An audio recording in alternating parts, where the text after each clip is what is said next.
Hello everyone, welcome to law learning school. आज की video में हम डिस्कस करेंगे section 24 dishonestly and section 25 fraudulently. और एलिमेंट क्या है फ्रॉडुलेंटली के, और एक फेमस केस डिस्कस करेंगे और फिर करेंगे डिफरेंस क्या है डिसऑनेस्टली और फ्रॉडुलेंटली के बीच में। सबसे पहले हम बात करते हैं इसकी डेफिनेशन की। सेक्शन 24 बात करता है डिसऑनेस्टली की। However does anything with the intention of causing wrongful gain to one person or wrongful loss to another person is said to do that thing dishonestly.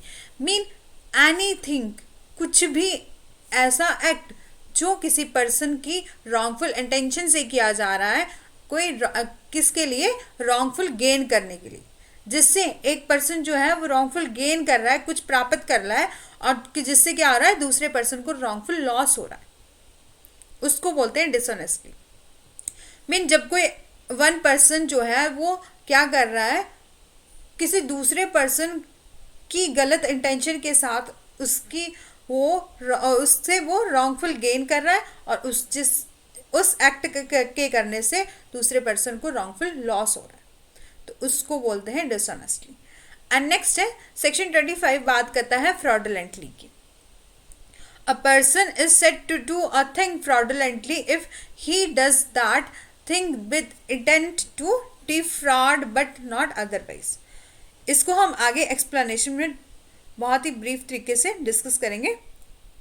Explanation क्या बोलता है इस सेक्शन की, द फ्रॉडुलेंट एक्ट एक ऐसा act है जिससे जब वन पर्सन जो है वो दूसरे पर्सन से गेन करता है, ठीक है, और जिससे दूसरे पर्सन को लॉस पहुंच रहा है, और कैसा लॉस, रॉन्गफुल लॉस।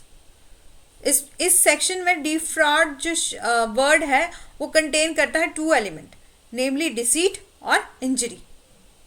मीन एक पर्सन दूसरे पर्सन से डिफ्रॉड कर रहा है, वो डिसीट कर रहा है, मीन उसको धोखा दे रहा है, छल कर रहा है, और उसके साथ इंजरी कर रहा है। इंजरी कहाँ डिफाइंड है, सेक्शन 44 ऑफ आईपीसी में, ठीक है। और इंजरी का क्या मतलब है, इस कोड में बताया है कि इंजरी कैसी होनी चाहिए, जो किसी पर्सन को, किसी की बॉडी को, माइंड को, रेपुटेशन और उसकी प्रॉपर्टी को हार्म पहुंचाए, उसको बोलते हैं इंजरी।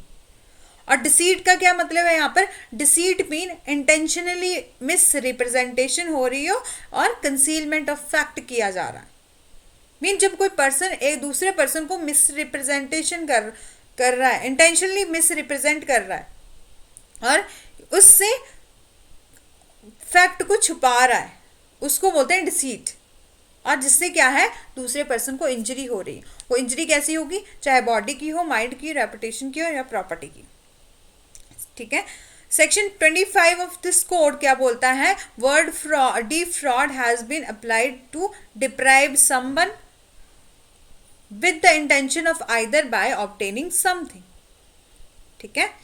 मीन एक पर्सन से दूसरे पर्सन से कुछ डिप्राइव करना, और किस इंटेंशन से, कि समथिंग बाय डिसेप्शन से, obtaining something by deception, by taking something wrongly, mean wrongly तरीके से कुछ लेना विदाउट द, और उसको नॉलेज और उसकी कंसेंट ना हो उस ऑनर की, ठीक है। सिंपल शब्दों में हम कह सकते हैं कि जैसे जब एक पर्सन जो है उसकी इंटेंशन जो है वो रॉन्ग है, और वो दूसरे पर्सन से कोई मिस रिप्रेजेंट कर रहा है, डिसीट कर रहा है, मीन धोखा कर रहा है, छल कर रहा है, जिससे क्या हो रहा है, दूसरे पर्सन को मिस रिप्रेजेंटेशन से और कंसीलमेंट ऑफ फैक्ट से किसी दूसरे पर्सन को कोई लॉस हो रहा है, इंजरी हो रही है। और इंजरी कैसी होगी, किसी पर्सन की बॉडी की होगी, माइंड की होगी, रेपुटेशन की होगी, और प्रॉपर्टी की होगी, ठीक है। तो उस एक्ट को बोलते हैं फ्रॉडुलेंट एक्ट। यहाँ बोल सकते हैं कि एक पर्सन ने दूसरे पर्सन के साथ कोई फ्रॉडुलेंट एक्ट किया, मीन दूसरे पर्सन की नॉलेज के बगैर ऐसा एक्ट किया जिससे उसे इंजरी हो जाए, मीन उसकी बॉडी, माइंड, रेपुटेशन और प्रॉपर्टी का उसे लॉस हो जाए, उसे बोलते हैं रॉन्ग फ्रॉडुलेंट एक्ट। नेक्स्ट हम बात करते हैं फ्रॉड जो है वो 3 टाइप से किया जा सकता है। By depriving a man of his right, mean किसी के राइट को डिप्राइव करके, और आइदर बाय ऑब्टेनिंग समथिंग, या ऑब्टेन करना कुछ समथिंग, और किससे, बाय डिप्लीशन डिसेप्शन, और by taking something wrongfully without the knowledge of और कंसेंट ऑफ ऑनर। मीन यहाँ पर क्या हो रहा है, जब कोई पर्सन किसी दूसरे पर्सन के राइट को डिप्राइव करे, किसके लिए, कुछ ऑब्टेन करने के लिए, और वो जो ऑब्टेन किया है वो रॉन्गफुली और विदाउट द नॉलेज और कंसेंट ऑफ ऑनर होना चाहिए। दूसरे पर्सन को नॉलेज नहीं होना चाहिए कि ये पर्सन जो है इस प्रकार का एक्ट मेरे साथ कर रहा है। ठीक है, नेक्स्ट बोलता है दूसरा पॉइंट क्या होगा कि by wrongfully withholding something from another what is due to him, or by wrongfully preventing someone from retaining what he may justly claim.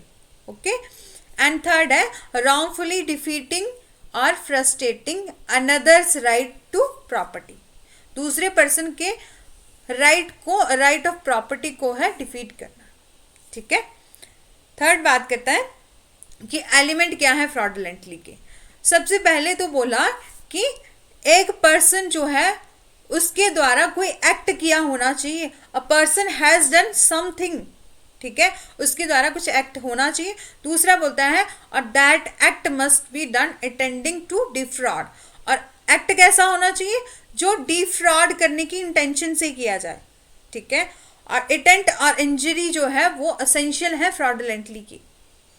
Mean किसी के द्वारा कोई एक्ट किया जाना चाहिए और उस एक्ट से क्या हो, दूसरे पर्सन को कोई इंजरी हो, वो है असेंशियल है फ्रॉडुलेंटली की। और डिसीट है, डिसीट का मतलब क्या बताया था कि मिस रिप्रेजेंटेशन हो और कंसीलमेंट ऑफ फैक्ट हो, उसे बोलते हैं डिसीट। डिसीट जो है वो इंग्रेडिएंट है फ्रॉड का। और क्या होगा, नॉन इकोनॉमिक और नॉन पेकुनरी लॉस होगा। और by construction fraudulently excludes the element of monetary और इकोनॉमिक गेन और लॉस।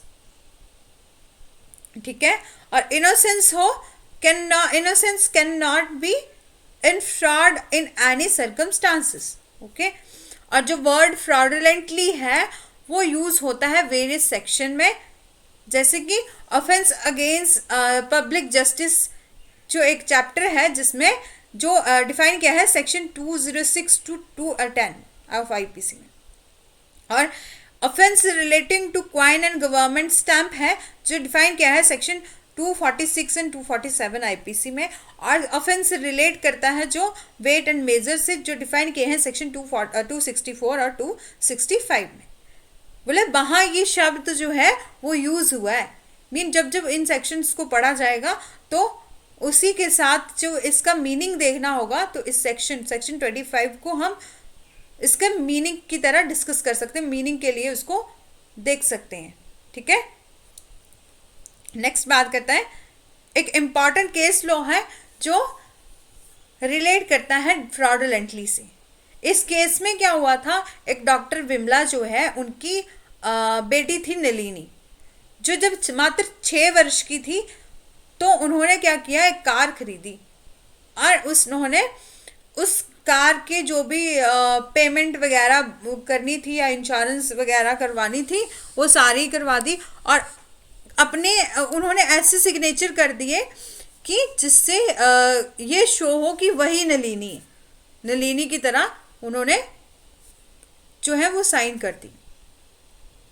ठीक है, फिर क्या हुआ, फिर उन पर जो है वो केस लगा दिया गया कि ये जो है इन्होंने क्या किया है, 467 फॉर्जरी ऑफ वैल्यूएबल सिक्योरिटी जो है, और उसमें एक केस किया, और 467 सेक्शन के अंडर केस हुआ कि फॉर्जरी हुई है for the purpose of cheating, और सेक्शन 120B में क्रिमिनल कॉन्स्पिरेंसी, क्योंकि हस्बैंड वाइफ ने मिलकर जो है वो भुगतान किया था उन पैसों का जो उन्होंने गाड़ी खरीदी थी। ठीक है, और फिर क्या हुआ कि कोर्ट ने हेल्ड किया कि Dr. Vimla was guilty of deceit, for though her name was Vimla, she signed in all the relevant paper as a Nalin, कि उन्होंने सारे ही पेपर्स पर ऐसे ऐसे साइन कर दिए जैसे कि वो नलिनी हो. And made the insurance company believe, उन्होंने इंश्योरेंस कंपनी को बिलीव दिलाया कि उसका नाम ही नलिनी है. बट ये जो डिसीट है वो can not cause to any advantages और नॉन इकोनॉमिक लॉस और injury to the insurance policy. इसमें कोर्ट ने बोला कि यहाँ पर जो डॉक्टर विमला है, उन्होंने भले ही ऐसे एक्ट किया हो, भले ही उन्होंने उस पेपर को साइन किए हो, बट यहाँ पर उसके ऐसा करने से जो है वो ना तो जो इंश्योरेंस कंपनी है उसको कोई लॉस हो रहा, इकोनॉमिक लॉस हो रहा है, या ना तो उसको कोई इंजरी हो रही है, ना ही यहाँ पर डॉक्टर विमला है जो वहाँ कोई एडवांटेजेस ले रही है. ठीक है. और फिर कोर्ट ने हेल्ड किया she was not guilty for forgery under section 467 और 468, कि वो लाइबल नहीं है सेक्शन 467 एंड 468 में, जस्ट बिकॉज कि उन्होंने ना तो कोई इंजरी पहुंचाई है, ना तो कोई लॉस करवाया है इंश्योरेंस कंपनी को, और ना ही उन्होंने कोई एडवांटेजेस लिया है उस एक्ट को करने से. ठीक है. तो यहाँ पर उन्होंने कोई फ्रॉडुलेंट एक्ट कमिट नहीं किया हुआ. ठीक है. In case of the doctor Vimla versus Delhi administration, the supreme court observe किया था सुप्रीम कोर्ट ने कि द एक्सप्रेशन फ्रॉड जो इन्वॉल्व करता है नेमली डिसीट और इंजरी टू पर्सन डिसीव्ड. ठीक है. And even in the rare cases where there is a benefit or advantages to the deceiver. जो इन्होंने सुप्रीम कोर्ट ने ये ऑब्जर्व किया कि डिफ्रॉड जो है वो इन्वॉल्व करता है दो चीज़ें, एक तो डिसीट होना चाहिए and injury of a person deceived, कि पर्सन को, किसी पर्सन को इंजरी होनी चाहिए उस पर्सन के एक्ट के द्वारा, और एक जो पर्सन जो एक्ट कर रहा है वो कोई ना कोई बेनिफिट लेता होना चाहिए. और इस केस में जो था कि ना तो उस डॉक्टर विमला कोई बेनिफिट ले रही थी, क्योंकि उन्होंने तो कार ही खरीदी थी, वो भी अपनी बेटी के नाम, फिर उन्होंने साइन ही किए थे उस पर, उन पेपर्स पर as a Bimla, doctor Bimla के नाम से. यहाँ पर वो कोई एडवांटेजेस नहीं ले रही थी किसी इंश्योरेंस कंपनी से, ना ही यहाँ पर इंश्योरेंस कंपनी को कोई लॉस हो रहा था, क्योंकि उन्होंने पूरी ही कार की जो पेमेंट थी वो कर दी थी. ठीक है. तो कोर्ट ने यहाँ पर हेल्ड किया था कि वो गिल्टी नहीं है फॉर्जरी अंडर सेक्शन 467 एंड 468 में. ठीक है. नेक्स्ट हम बात करते हैं कि डिसऑनेस्टली एंड फ्रॉडुलेंटली में क्या डिफरेंस है. डिसऑनेस्टली जो है वो डिफाइन किया है सेक्शन 24 ऑफ आईपीसी में, जो ये बताता है कि जब कोई जब एनी पर्सन को एक्ट करता है with the intention of causing wrongful gain, किस इंटेंशन से, कि उसको दूसरे पर्सन से कुछ गेन करना है, रॉन्गफुल गेन करना है, और जिससे क्या होगा, दूसरे पर्सन को रॉन्गफुल लॉस होगा. ठीक है. उसे बोला जाएगा डिसऑनेस्टली. और फ्रॉडुलेंटली क्या है, जो डिफाइन किया है सेक्शन 25 ऑफ आईपीसी, जो ये बोलता है कि a person is said to do a thing fraudulently if he does that thing with intent to defraud. Mean एक पर्सन जो होगा वो तब फ्रॉडुलेंटली एक्ट करता हुआ माना जाएगा जब कोई पर्सन जो है वो उसकी इंटेंशन है अपने एक्ट से किसी दूसरे पर्सन को इंजरी पहुंचाने की. ठीक है. जहां पर क्या कर रहा है, एक पर्सन जो है वो रॉन्गफुल तरीके से कुछ ऑब्टेन कर रहा है, और जिससे दूसरे पर्सन को कोई नुकसान पहुंच रहा है, उस दूसरे पर्सन को इंजरी हो रही है. इंजरी कैसे होगी, प्रॉपर्टी की, माइंड की, रेपुटेशन की और बॉडी की. ठीक है. And all the word dishonestly है जिसका मतलब है डिसीट. डिसीट का मतलब क्या बताया था कि मिसरिप्रेजेंटेशन हो और दूसरे पर्सन को की कंसीलमेंट ऑफ फैक्ट हो, उसे बोला जाता है डिसीट. और यहाँ पर वर्ड डिसऑनेस्टली का मतलब ही डिसीट है, बट आईपीसी में डिसऑनेस्टली को इंक्लूड किया गया है इंटेंशनल एक्ट, बट इस कोड में आईपीसी में ये बोला है कि इंटेंशनल एक्ट जो होगा, जो किसके लिए किया जाए, रॉन्गफुल गेन करने के लिए और रॉन्गफुल लॉस टू अनदर के लिए। और जो फ्रॉडुलेंट डिसीट है एंड इंजरी जो है वो एसेंशियल एलिमेंट है फ्रॉडुलेंटली एक्ट के, ठीक है। और डिसऑनेस्टली में क्या है, इंटेंशन होनी चाहिए रॉन्गफुल गेन करने की और wrongful loss to another person की। और रॉन्गफुली फ्रॉडुलेंटली में क्या होना चाहिए कि इंटेंशन होनी चाहिए किसी दूसरे पर्सन को डिफ्रॉड करने की, ठीक है। और डिसीट जो है वो एसेंशियल इंग्रेडिएंट नहीं है डिसऑनेस्टली का, और जो फ्रॉडुलेंटली है उसमें डिसीट और डिसऑनेस्टली जो है वो एसेंशियल इंग्रेडिएंट है, ओके। और in case there must be monetary gain हो रहा हो या लॉस हो रहा, ठीक है। डिसऑनेस्टली में क्या होगा, किसी पर्सन को मॉनेटरी लॉस हो, मॉनेटरी गेन भी हो सकता, ठीक है। और फ्रॉडुलेंटली में क्या होगा, मॉनेटरी और इकोनॉमिकली गेन और loss is not always so, ठीक है। And dishonestly may be by innocence and dishonestly and innocence may overlap and fraud and innocence can never overlap, fraud itself is deception, okay. ये था इन दोनों में difference, dishonestly and fraudulently. I hope आपको समझ आया होगा। Thanks for watching. यदि आपको मेरी वीडियो अच्छी लगी है then do like, share and subscribe and press the bell icon.